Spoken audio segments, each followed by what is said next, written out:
Thank you, everyone, for joining us today in this incredible workshop and discussion and conversation we're going to have today.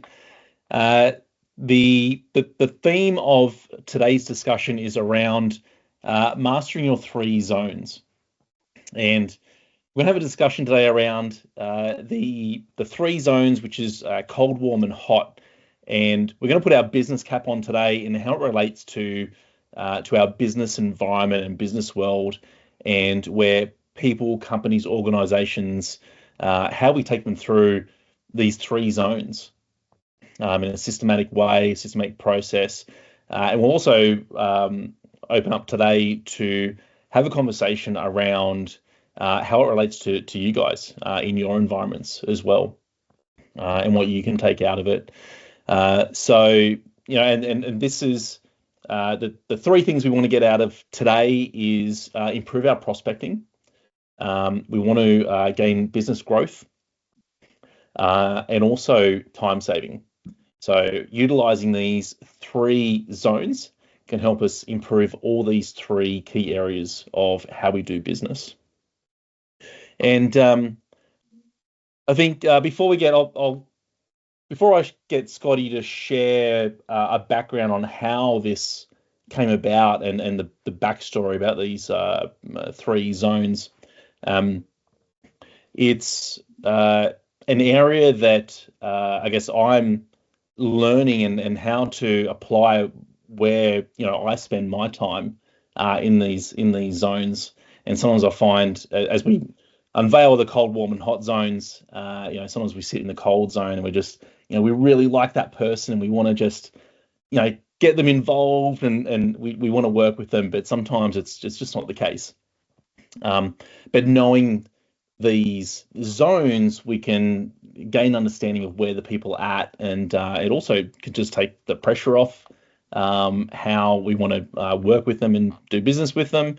Also, where we're spending our time, are we spending all our time in the cold zone, where we could be going through like in the warm zone and hot zone, and particularly in the digital space. If I relate this to sales conversations, usually or in the old school sales is to take someone into if you're door knocking, you want to get into like inside into like into the kitchen, lounge room, or where the people make decisions. And particularly in this day and age, we've got such a large in the digital space, and I think it's great. We've got some digital experience here today. That what does that cold, warm, and hot zone look like in this tech and digital age? So yeah, that's just a little bit about today. We'll unpack more as we go. We've also got our guest speaker today, Rob Detford. So Rob Detford is from Your Digital Ally. And how are you today, Rob? I'm doing well. Andrew. How are you? Excellent. And excited to have you here today, Rob. And it's good to be here. I'm the odd man out with the accent. I'm the Canadian here, and you guys all sound the same. So I'm going to stand out here. Well, I did make the joke on socials about having a coffee. I have had my coffee this morning because I have in the past heard Rob, and you've just got this soothing voice. And anyway, it's not gonna put me off. we're gonna like keep going. We're gonna keep going. Sounds good. Awesome. Scotty, can I'd just like to get your input in this morning, and particularly in the in the book Make More, Do Less, or Sell More, Make More, which it is now, and coming up with the cold, warm, and hot zones. Are you able to share just a little bit of a backstory in how this came about? Yeah, sure. Good intro, Andrew. That was very good, and good to see you, Rob and Tracy, with all the AI stuff. It's good to have you here. So some real intelligence today that you can leverage off your AI, which is awesome. So in the 90s, when I was selling insurance, we understood the cold, warm, and hot zone. We didn't actually call it that, but we understood where we had businesses where we were going to get more business. It's a pretty simple philosophy, right? And most people understand that. So understanding the three zones as cold, warm, and hot isn't hard for anyone to do. So it's not hard, but we had our where we had businesses where we were going to get more business, and we'd had our little prospecting tools and the way we did our 442s or 224s, the way we did that sort of thing, right? And then through the 2000s, when I started my software company, I did exactly the same system where I got business, I went and got more business, and I grew those zones up that way. So it started off as Coffs, and then I went to the Gold Coast, and then it became Southeast Queensland, then it became Queensland and Northern New South Wales, and then it grew nationally, right? So, I didn't try to be national. I focused on the smaller zones to start with. But the irony was I didn't call them the cold, warm, and hot zones. I didn't work my hot zone and try to get people into the warm zone and ignore the cold zone. I didn't do that. I didn't have that terminology then. That came about because of the fire brigade. Because what happens in the fire brigade is we have a hot zone, which is where the fire is. We have the warm zone, which is where all the activities happen. Like the police are there, the ambulance are there, the fire brigade's there. Everyone involved in the fire is in that warm zone. There's so much activity in the warm zone. And there's only a few people in the hot zone really putting out the fire. And then we have another area, which is called the cold zone, which is everyone that's not a part of it. It's the spectators on the side that may have nothing to do with it, whatever. And I went, well, that's just like business. That's how I started ReNet, and that's how I did it in the insurance days. I had a cold, warm, and hot zone. We worked the hot zone and so on. So that's where I come up with that concept of a systematic way of people being able to understand where they're at. So it's not that people don't understand it, but how do I, well, let me reverse this. Successful people are very intentional and deliberate in what they do to succeed. They're very intentional and deliberate in what they do to succeed. Every day, every week, every month, every year, they sit down and go, okay, well, where is my business going to come from and how am I going to attack this? So with a simple system like the cold, warm, and hot zones, your three zones, you can make some deliberate actions based on those zones. And that's the difference between, I guess, successful people and people that sometimes get a bit lost in the world of technology and marketing and sales and things like that. All of a sudden they're busy, but they're not getting any business. So focusing on the zones helps. So yeah, you're right, Andrews. The renamed book, To Sell More, Make More. And this is the picture here from the three zones, right? So this is from the workbook itself. So the cold, warm, and hot zone. Although the cold zone is an infinite zone. It's not limited to space. It's everything else out there that's just noise and distractions, really. But we are always trying to get business from the cold zone into the warm zone, attract people out. That's why we do marketing, and that's why we do videos. That's why we do these things. And then it's the warm zone, which is where everything gets really busy. And then there's the hot zone. And then there's zones within zones. And we'll talk about that today. So that's the background on the cold, warm, and hot zone. It's not very complicated. And most people go, oh, yeah, that makes sense. But the difference is now what? What are you going to do differently and intentionally to make sure you're doing the right things at the right time with the right people? And that's what successful people do. So it's good to have Rob along today as our guest speaker because he's got a wealth of knowledge in the media industry and so on, regardless of where it's at. And now he's into the YouTube channels and he's been working his zones there, getting his target market. So there's a wealth of knowledge to add in from there. So that's the background from me with the zones. What's your take on it, Rob? You've read the book. Yeah, I like this analogy, quite honestly. In the digital space, we tend to talk about things in terms of funnels, right? Where Yes. we're trying to attract an audience that is, maybe they don't know we exist. So we're trying to get some attention from these people who are technically in the cold zone. And we're trying to draw them into our funnel where at some point we get some engagement and hopefully move them on to the hot zone where we can potentially make a sale. But the challenge with that, I find, is it's kind of limiting, right? It's we divide them up into these categories, whereas with cold, warm, and hot, there's actually changing temperatures in between the zones. And we find that people move in and out of those different temperature zones, and it's not a linear process. So I like the cold, warm, and hot analogy. And for me, the cold zone is just like Andrew talked earlier about door knocking, and we all know the term cold calling, I think. To me, that's, a stranger. You're trying to get the attention of a stranger. And what's changed, because those things used to work really well for salespeople, right? But I think what's changed in the modern age with the digital era is a couple of things. I think that it's harder now to go from cold to hot. I think it's more challenging, not because the fundamentals have changed. I think the fundamentals still matter, but what's changed is the amount of noise in the environment, and it's harder to break through that. And I also think that the length of time to get from cold to hot has expanded, and we have to do a lot more nurturing now than we used to. Again, and it's a product of the noise in the market. We have to do a lot more nurturing to move people along and actually build them a roadmap to get from cold to hot, and hopefully be able to make them an offer that is going to be helpful for them. I like the way you think. Yeah, particularly the temperature. I'm thinking that only recently, and just thinking of temperatures, it was only recently here that was like really hot. And then all of a sudden, the temperatures like really, really dropped to cold, right? And then we've got to adapt to those scenarios. And having the cold, warm, and hot is more of a, I guess, a natural, sort of a natural way to apply it, even in a business sense, in how we do business with people. There's how we're feeling cold. Sometimes we're feeling cold, or we're warm, or we're very, very hot. But there's sort of more of a natural sense and a natural progression that we take people through the different zones. Is that something you'd kind of see, Rob, even in the digital space?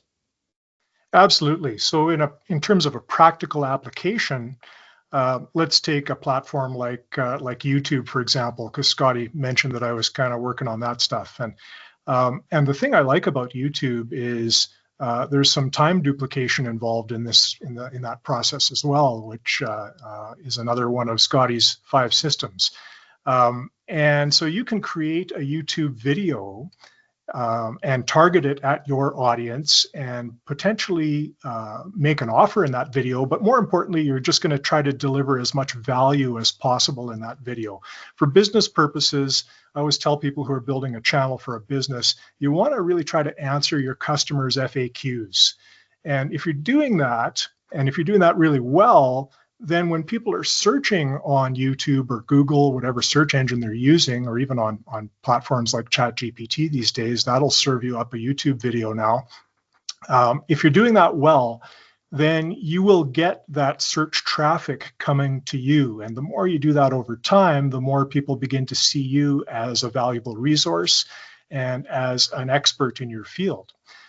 So when you're doing that, you're drawing the audience in. It's inbound marketing. So they're naturally going from cold to warm. You're bringing them into some level of your own ecosystem, even though I don't own YouTube, right? But I have created the videos, and I have now created a space where people can interact with me, even though I'm not technically hands-on all the time. I created the video once, and it's out there, and people can continuously find that through search. So that works really well as a lead generation tool for business. And then when they move from warm to hot, that's when you can usually see they start engaging with you in some other way. So it might start with a comment, and you're having a conversation in the comments. And then it might be, here's my free lead magnet, whatever that might be. And they end up on your email list, and there's some interaction through email. And they progressively move through these, let's say, temperatures, not necessarily linear again, right? Sometimes they fall back and they're back to your free stuff on your YouTube channel or wherever it is, but they may go back and forth a bit. And the more you nurture, eventually you can end up making a sale without ever actually having to talk to that person. I know that happens to me a fair bit now, where I'll offer a digital product for sale as kind of an upsell to a free product. And people will go, yeah, I've watched your videos for a while, and your free stuff is great. There's a ton of value in this. I'm going to spend $29 and get your YouTube content blueprint, or whatever it is I'm selling in a particular video. So it works really well in the digital space. Do you find that the messaging? So I was just making some notes here before. Like messaging changes within the different zones. So in cold, warm, and hot, the messaging Yeah. you're getting across to the audience would change. Yeah, because the objectives are different, right? So in the cold zone, you're just trying to get attention. And so you really want to, you have to do something that stands out from your competitors. And over time, as you keep doing that usually happens by delivering value, because quite honestly, a lot of companies get onto platforms like YouTube or LinkedIn or other platforms, and they don't understand exactly how to do things strategically. So they come from a background of, well, I'm going to make a commercial and that's going to make me sales.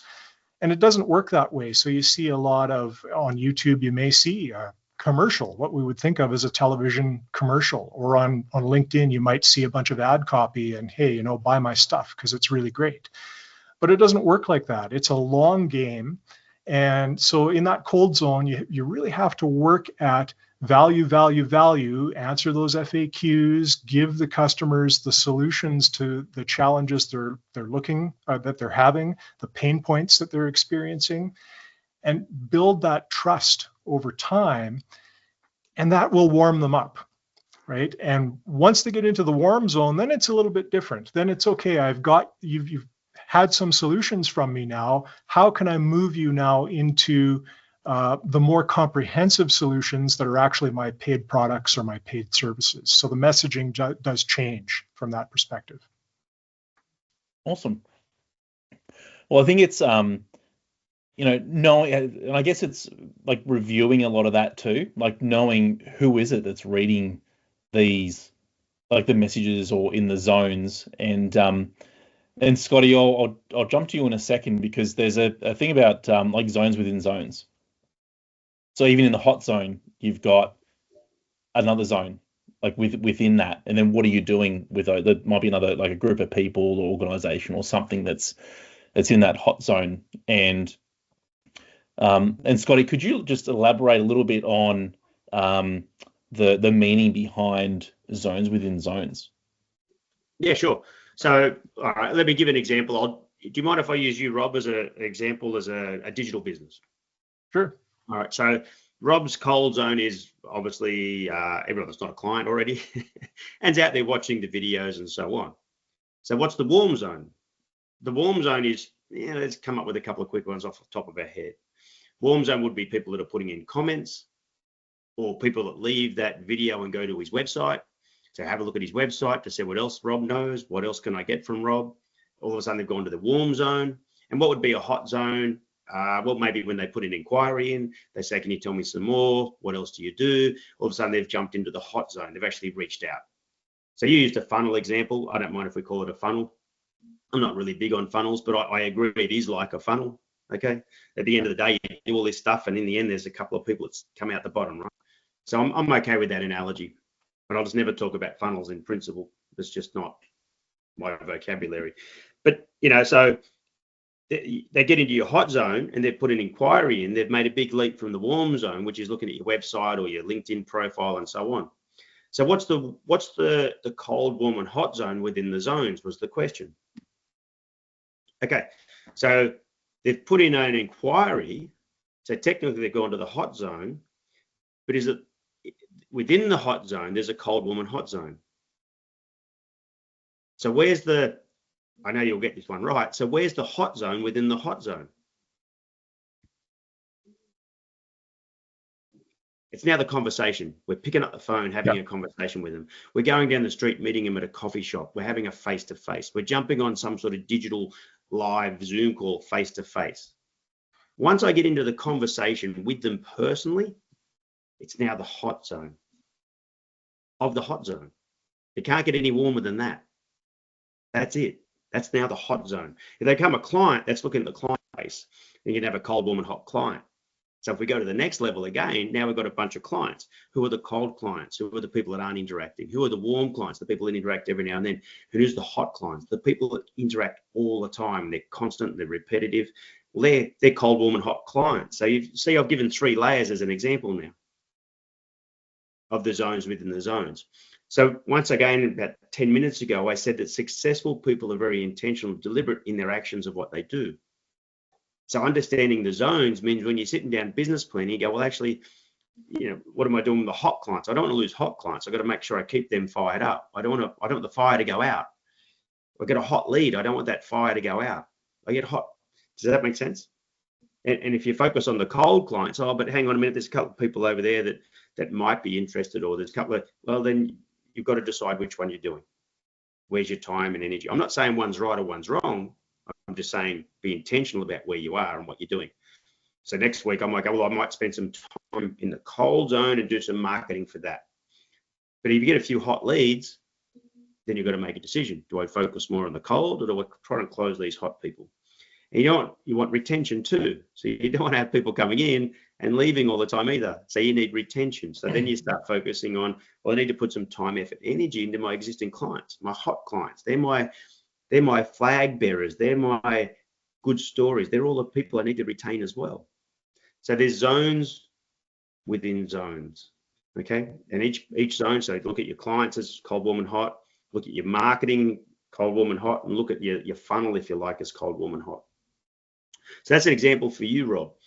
One more example could be, so to two examples. One more is you do, you prospect, you talk to clients, and the client says, yes, let's do some business. And you talk to them about their digital, presence and so on. And part of that is the YouTube channel. So they can then themselves, in your ability to be able to talk something as a proposal for them, is okay, but let's split your proposal into three. Let's do some videos for the cold zone, the warm zone, and the hot zone. What's that mean? So let's do some videos that help existing clients save some of their existing problems, so you can save time as a business owner. Some self-help, some how-tos. They're already existing clients. Does that make sense? And let's do some cold ones, which are simply out there to attract people and take people on a journey to come along and build the confidence that you're an expert in the field, in the business. You're the trusted person they should be coming to for the next phase, which is come to your website, learn some more information and things like that. And then on the website, in the warm zone, we can then do some videos tailored. I now want more information. I'm not a client yet. I've been attracted to what you've said, but now I want more information. I want to build up that know, like, and trust. So you yourself can use the cold, warm, and hot zone in your business solutions as a digital ally for companies around the world. Yeah, it makes perfect sense. And to your point about the hot zone, in my mind, I'm dropping everything if I've got some people in the hot zone. And so if, I may be editing a video or writing some content for something else, but if I've got somebody who is ready to go for a coaching session or something like that, that's got to be priority one, because that's money in the bank. It should be anyway. Whereas the other stuff, you can pick up and carry on with at some point down the road. Something else that in terms of process for me, I do some executive LinkedIn coaching too for a local consultancy here. And I never would have thought of myself as a LinkedIn expert, but I guess relative to other people, maybe I am a little bit of one, but well, experienced. Yeah, experienced, let's say, for sure. And you guys all too certainly know how the platform works. And a lot of people don't. So that's worked out really well. But in some conversations with a former colleague, I decided I would build a LinkedIn training program and just see what happens. And through that process of these conversations, a few lunches and some feedback, and eventually going into this consulting firm and presenting what I had created, now I've got the consulting firm from cold to warm to now they're sending me clients to coach on LinkedIn, which is terrific. And it's actually working out really well. So there was some very good face-to-face, and there's nothing like face-to-face to make things happen. The ultimate hot zone. The ultimate hot zone. Absolutely. Yeah. The digital space is great. And we've come a long way with video chats like this and Zoom and other platforms. And certainly that opens up a lot of possibilities globally. You don't necessarily have to stay in your own backyard, But even this, we know each other and we've never met in person, and that's terrific. But wouldn't it be great to be able to all get together at some point? I think that would be fantastic. Yeah, absolutely. In real I do person. have a question. I do have a question though, Rob, and this is something that I know Tracy's doing very well. So we'll get Tracy's feedback in a second. But like we think about a campfire. We create a fire. What's it become? It becomes a fish attracting device. Everyone stands around it. So sometimes you actually have to make the fire. You have to create the hot zone. Like you have to make it. It doesn't exist. You're there going, well, I need some business. I actually need a hot zone. I've got to go and start a fire. Okay. And you've done that with some of your YouTube channels, for example. You've had to create some channels. And I know this is where Tracy, look, AI is a hot topic. And within that hot topic, she's actually creating a business out of, subject matter within the hot topic that people don't even know they need yet. So she's actually addressing this in the right way. But what's your take on that? Because you've actually had to go on in the cold zone, light a fire on certain subjects. Yeah, it's funny because I mentioned before we got on this session to you that I got offered a brand deal today for one of my YouTube channels, and we'll see where that goes. But somebody had watched a video that I created about AI tools that I use that are really simple, and I think it was just an overview of like ChatGPT and Gemini, and I think I talked about InVideo, which is a text-to-video platform, and a couple of other things. Somebody watched that and sent me an email and said, hey, we think your audience would really like our stuff. And it was another text-to-video AI platform that I hadn't heard of. So I started looking into that, and we'll see where it goes, right? There may be a business opportunity there. But that just came as a result of creating that video. So I didn't anticipate that would happen. I was sort of more looking at that video as I'm going to attract attention and maybe bring people into my ecosystem.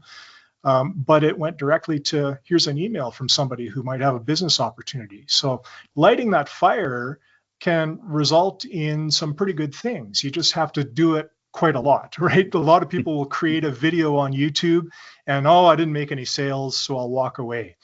It doesn't work like that. You probably have to create up to 100 videos on YouTube to build momentum over time. And again, establish yourself in the space, establish that expertise, build the know, like, and trust. And then you start to see things pay off. Yeah. That's awesome. That's awesome, Rob. You've created a couple of channels. You did a sporting one? Yeah, I've kind of left that one off to the side. So what I found with sports is great, but it's very competitive.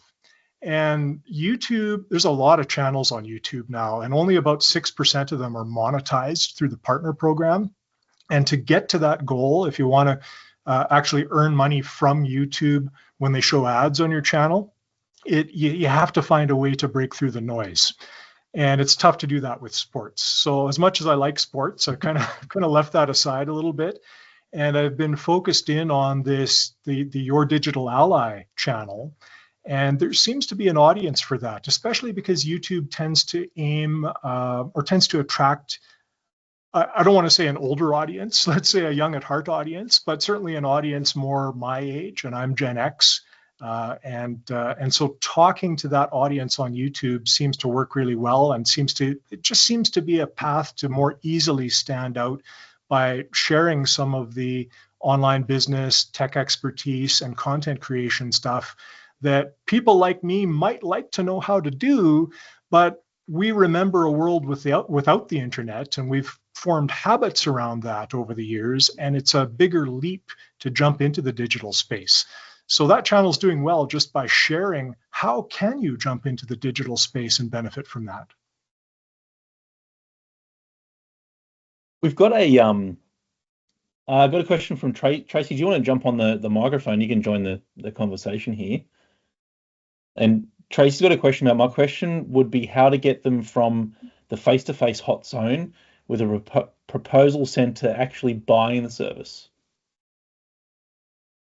Yeah, so classic example of what you guys were talking about, hot zones, and then having the different zones within those zones.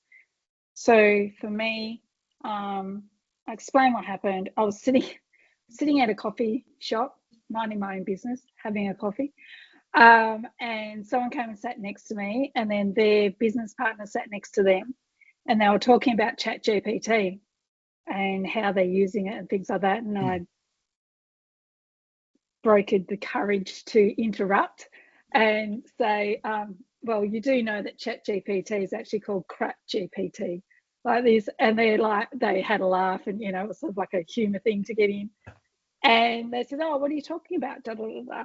Started chatting with them. And then they asked me what I did, told them. And then he goes, oh, I so need you. You've just come into my world at the right time. I said, cool, no problems. He goes, can I have all your details, and I'll set up another meeting, and we'll have a chat. So we did all that. Anyway, we had the meeting, had a 3.5 hour coffee chat where I went through the whole process, everything else. And then it finished with him wanting the proposal. So I sent the proposal out. Like, he had his data analyst there, he had his business partner there, and himself. So it was the 4 of us. Sent out that proposal the next morning, and I get crickets. Then, so I follow up with a text message, actually, and just said, just wondering whether you got the proposal and if you'd like to discuss it. Have a great weekend. And then he sent back a voice message with all the sales excuses of not, the right time. I've got money to pay for it, but I've now transitioned completely to online. So I've got to make sure, that I've got enough money in reserve, because he's just gone and paid $70,000 for an app development and all this sort of stuff, right? So I'm like, cool, well, we could always integrate it and, do section 1 and then provide the other sections at a later stage to try and reduce that friction of cost. And haven't heard a word from him since. So it's like, damn it. So, he's gone from super hot in the hot zone to now not even contacting. And I know this is probably quite a common thing, but because I see this seems to be something I come across a lot, because people know that they need AI in their business, and they know they need someone to come and do it because they have no clue. But when it comes down to actually going, yes, I'm paying for that service and doing it, they don't.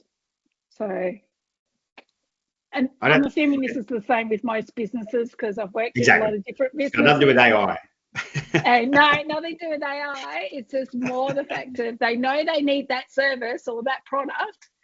Yeah, cool. How do you then? So the question is, Rob, really, yeah. You got any tips on that one? Well, I've had that happen before too, and I sort of scratch my head and feel bad about doing the work for the proposal initially. And I wonder if there's a better approach to that.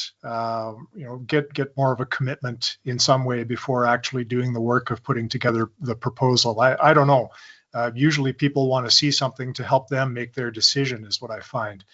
But I guess the question is this person completely gone, or have they moved into the cold zone again, or are they still somewhat warm? If they're not responding at all, I guess to me, I'm moving on, right? I'm looking for somebody else who's warmer to focus my resources on. Yeah. All right. Cool. I'll give him one more go. What's your thoughts, Andrew? I'm just thinking, do they regularly go to this coffee shop? So you could just go and have another coffee. Point. Let's talk them. Very good point, because I think he does, because everyone knew his name, so I think he's a regular. So, can you go back into that zone where that was his hot zone, maybe? Yeah. In that coffee shop. Good point. Good point. Yeah. And the thing is, maybe you could find out. Sorry. if he's gone back to the cold zone, that's okay, but make sure you're not pushing him into the cold zone. If he wants to think about it, take time, so be it, if that makes any sense. And Rob's right, you move on, but just make sure you don't move on and push him into the cold zone, because they're really hard to come back once they've gone cold when they were hot. Okay? Yeah. So what I've Just done be is careful. I've gone into his school group, and every now and then I'll just like something he's posted, or I'll, just sort of put a little comment or something like that. Do you know what I mean? Okay, so this is the perfect example, though, of the question earlier about the zones within the zones. All right. So you got this person into a hot zone. In fact, I'm going to say it was totally on fire because he brought resources. Yep. It was screaming, yes, I want to do business, wasn't it? It really was. It was screaming, I want to do business. He brought the whole team along and everything was so exciting. It's like, this is going to turn into like, woo, the one client a year that I'm really looking for. So if I have a look at that, that was the hot zone. So what's the cold, warm, and hot zone with that zone? Well, without getting too technical, let's just think about what was the goal of that meeting, and what if he was that excited and ready to do business. You probably could have done a proposal right there and then, and done the solutions right there and then, and thought about the business side of it rather than having to send a proposal. Because if we look at the cold, warm, and hot zone, the hot zone's right here and now. The moment you walk away, it's either warm or cold. So there's only two goals from that meeting. One is a yes answer or another meeting. In other words, you don't send someone another proposal. You meet them again to deliver another proposal. Oh, okay. That's a new technique I've not come across. The meeting after the meeting. It's actually in the book, the meeting after the meeting. Oh. Okay. So most people will send a quote, and if I look at most of those are written in a way that could be improved. But at the end of the day, most people send a proposal or a quote, and then they get crickets back and they wonder why.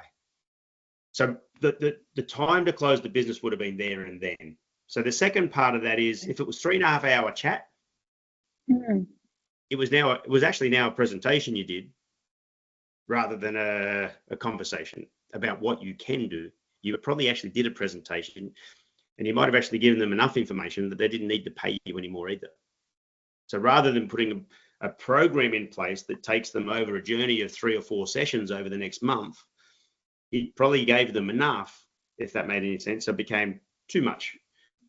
So in other words, in 1 hour and a coffee, you could have sowed the seed of what you can do, come up with a proposal for small, medium, and large. Okay, I can do 1 session, 3 sessions, 6 sessions, or whatever it's going to be. Okay, and come up with that right there and then. Because now you're in the hot zone, it's on fire. Does that make sense? Yeah, it does. Think about the campfire. The moment you walk away from that campfire, what's it start getting? Colder. Yeah, goes down and Gets colder, right? So right now is the time to do it. So first off, if it's a 3.5 hour coffee, it's no longer coffee. It's actually a session. Yeah. So, Clearly Was there multiple into coffees it. in that 3 hours? No, I only ever have one coffee a day. So. A long session But then. he did. He had breakfast and he had 2 teas and he had, you name it. So that's you with your time limit, yeah. right? So you need to have your clear goal. I'm here today. We're going to discuss, what we're doing. This is me being quite aggressive, but being firm with you. This is your plan when you go in. We're going to discuss what's going on, and I'm going to leave with a plan of what's next. Okay. And if it's sending them an email, and in the book it says an email, a quote, a proposal is not the salesperson. You are. So you schedule the next meeting. So you don't email a proposal to them, especially if they're that hot. So within an hour, you should have been able to find out what their problems were, what your potential solutions were, and what you could do about it. You're experienced enough to go, well, listen, I can help you with that. Let's schedule a meeting in your office next week, and let's put 3 hours into learning about that. I can either do 1 hour, 3 hours. We can do a whole day if you want to. An hour is going to cost, $150. 3 hours is going to cost $300, and a whole day will cost $500. And I'll come into your office and we'll sort this stuff out. We'll get you going. The fire was hot. Ah. You could have actually asked a closing question at that point because they were wanting to buy. So that's the cold, warm, and hot zone within the zones. So what you did was absolutely perfect, Tracy. Your strike rate once you're having a coffee with someone should be 90%. Yeah. Okay. If it's any less than a third, it's totally skew-whiff, and just read the book from front to back. Okay. And read the book about what to say, do, and when. Because if you can get your strike rate up to 2/3, that means you're above average. Okay. So Awesome. just have a think about that process. So you had them in like it was totally on fire. Not only was he there, he also brought resources. Yeah. On fire. That was screaming. That was screaming yes. Okay. So look, this is where experience is good. Okay? Yeah, because sales is not like, I know you've probably heard this before as well, but sales is not my thing. I've never been trained on sales. I've never done sales. But having a business, it's sort of, I suppose my sales in my coffee shop was people coming in for my coffee, smiling, but they were already in, they were hot. So, yeah, it sort of doesn't quite equate. Look, Tracy, it's not your fault. It's a forgotten trade. It's actually a forgotten trade because there's so much marketing and social media now that once we actually get people in hot zone, most people don't know what to say, do, and when. I can get people into the hot zone. I've never had that issue. Exactly. It's more the issue of closing and actually getting paid. Getting paid, that'd be nice. Getting paid. Funny that you do all that work. But yeah. And you're not alone. That makes sense. I've done a bit of training with it in recent years with startup communities and things like that, and they just don't have any idea what to do next. And it's not their fault. They're not trained. They don't know what to do next and what to say and do in the right place. Like simple process of the meeting after the meeting. If it's that hot, recognizing that this is hot within the hot zone. These guys are ready to buy.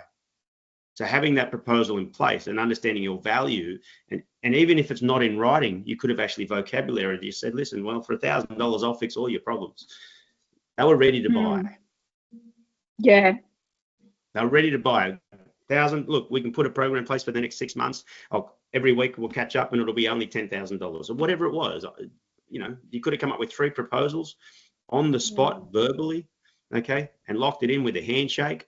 Just confirmed it via email later, or caught up with them tomorrow or the next day with another thing. They were hot to trot. So the mistake, if we use the zones here as the example, okay, is that you're not deliberately or intentionally, just experience-wise, you let it go cold when they left, thinking that the proposal or the quote was going to be the new bit of timber to fire it up, and it isn't. If you put too big a log on the fire, what happens to the fire? Goes out. It goes out.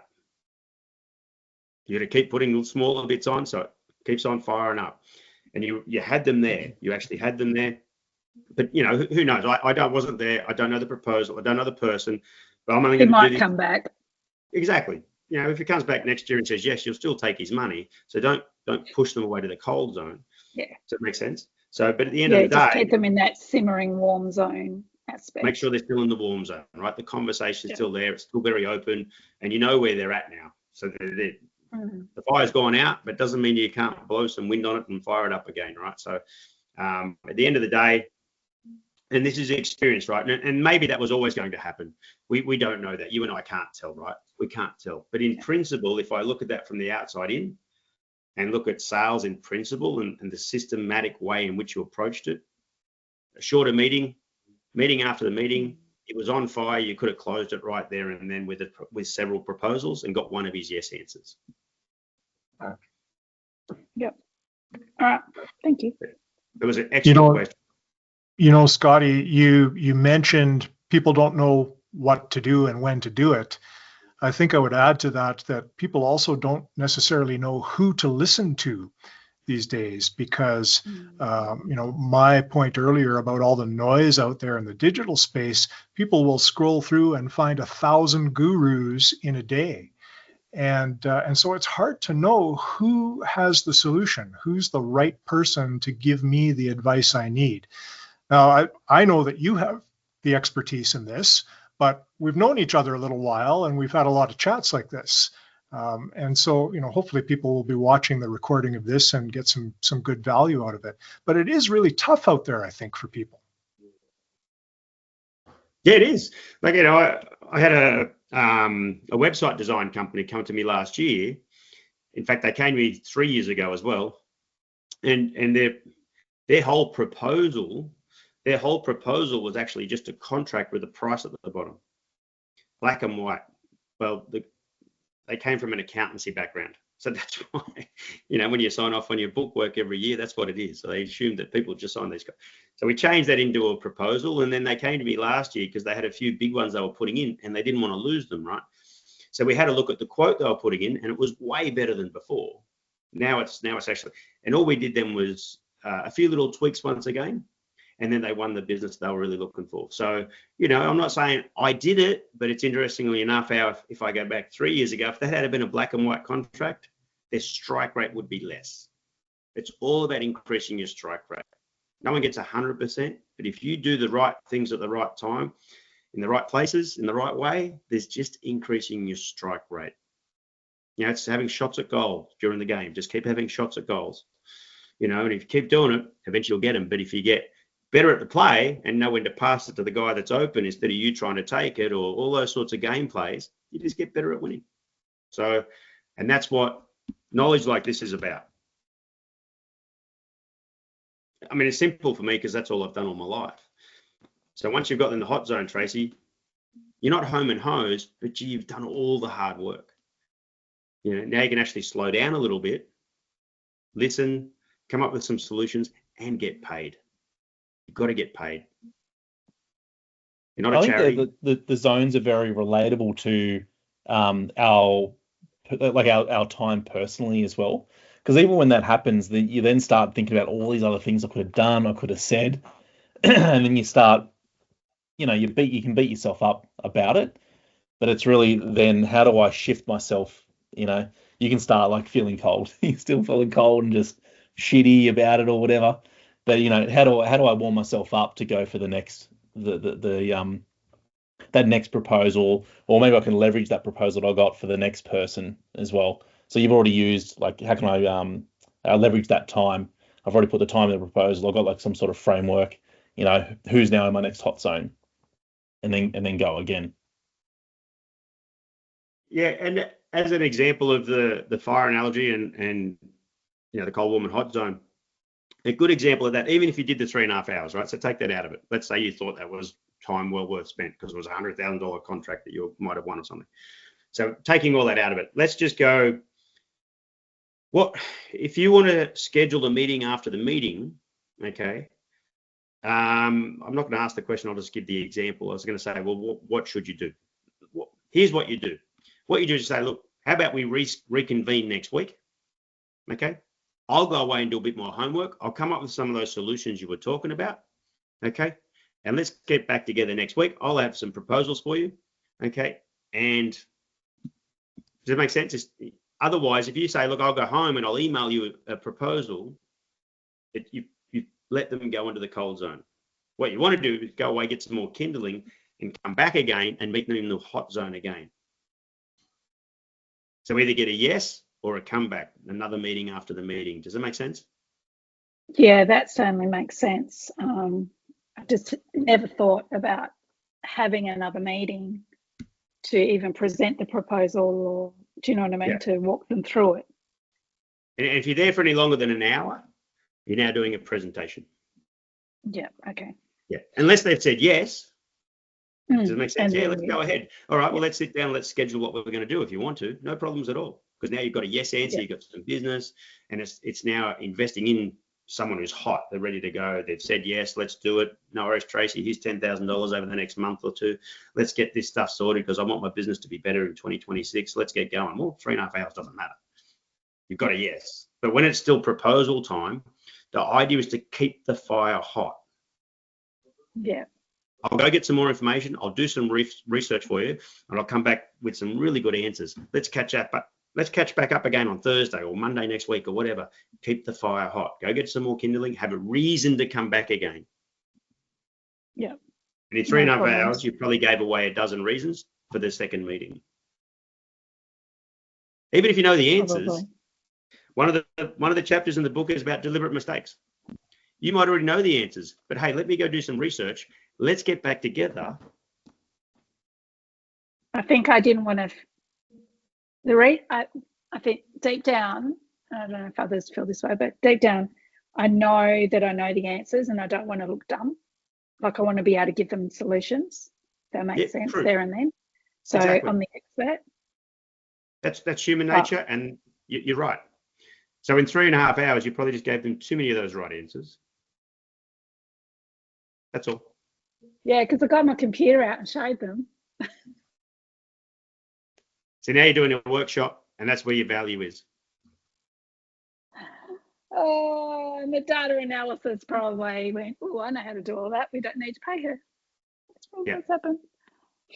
Yeah, you schedule a meeting to show them. Say, let's get all your stuff together and let's do it properly. Let's do it business-like in the right place.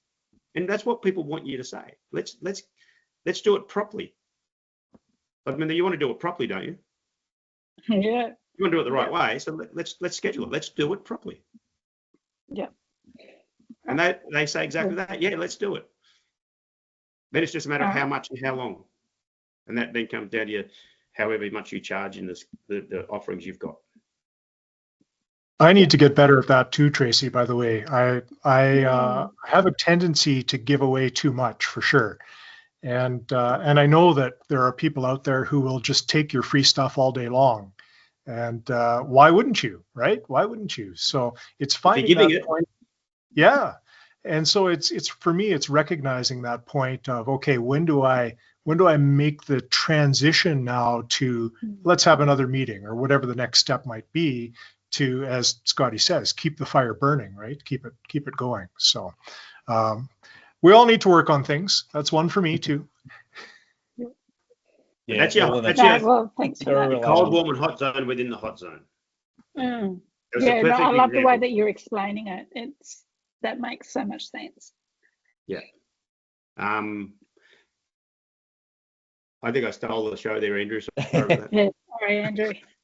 That's all right. I mean, we've got 6 minutes to go here, but I just wanted to, I guess, end with Rob, and for people who are, the digital space, right? We've talked about that it's very challenging space, and gaining attention. We've talked about that in the different zones as well. But for anyone who is thinking of starting a channel or growing their channel, do you have any tips or advice for those people? Yeah, tons. Well, you can start by watching the Your Digital Ally YouTube channel, because there's a lot of them. But I tell people just start, right? I've got a couple of videos on the channel where I talk about, even if you don't have any fancy equipment or you don't know exactly what you're going to do yet, most people have a smartphone these days. So just start creating some videos and see where it leads you. And once you have a feel for the process, it just becomes easier as you move forward. And you'll get a sense of what kind of a niche you want to focus on YouTube. You'll get a sense of who your audience might be. And you'll get a sense of how that content you create might be valuable as you build an audience and maybe want to drive that traffic to an affiliate link or to a digital product you create to sell or whatever it might be. But you have to start somewhere because, as I mentioned earlier, it is a long game. So whatever you do, get started, test it. I know some people don't feel comfortable on camera. That's a big challenge too. But just like public speaking or anything else that's challenging, the more you practice it, the better you're going to get at it. So just try it, give it a go. Awesome. Practice. Yeah, I relate to that so much. Even putting this on today, sometimes I'm like, got to have everything set up, and I'm in a different room, but it's today was more about the conversation, the messaging, and getting it through my head that's what we hear about. That's what's important. That totally on YouTube, there are videos that have terrible lighting, have terrible production value, so to speak, and yet they've got tens of thousands of views. And you look at them and go, well, how did this happen? Well, it's the message in the video because it has solved a problem for somebody typically, and that's all you need to do. Awesome. All right. Well, thanks for joining us today, Rob, from your Digital Ally. For anyone watching the replay and that, make sure you check out your Digital Ally. Is that what's the best way to find your channel or find you, Rob? Yeah, so YouTube uses @ symbols now and has for a while. So it's @your Digital Ally, all one word. So that's the YouTube channel. And then my other main platform, of course, is LinkedIn. So you can find me by name on LinkedIn. Awesome. Well, thanks everyone for joining, and thank you, Tracy, for joining the conversation today. I think we've all got something out of that. So thanks for jumping in, and thanks, Scotty. Question. Thanks, Scotty, for sharing your knowledge and a bit more background about all these systems and particularly the cold, warm, and hot zone today. So hopefully we've addressed improving our prospecting, our business growth, and time saving as all part of our systems in business, how we're having conversations and converting those conversations as well. Yeah. Thanks everyone for joining today, and we'll see you next time around. Thanks heaps, guys. Awesome. Thanks everyone for coming. Thanks, Tracy. Thanks Rob, for being a co-host. Appreciate it. Yeah, appreciate it. Thanks. Yeah, great to catch up with everyone.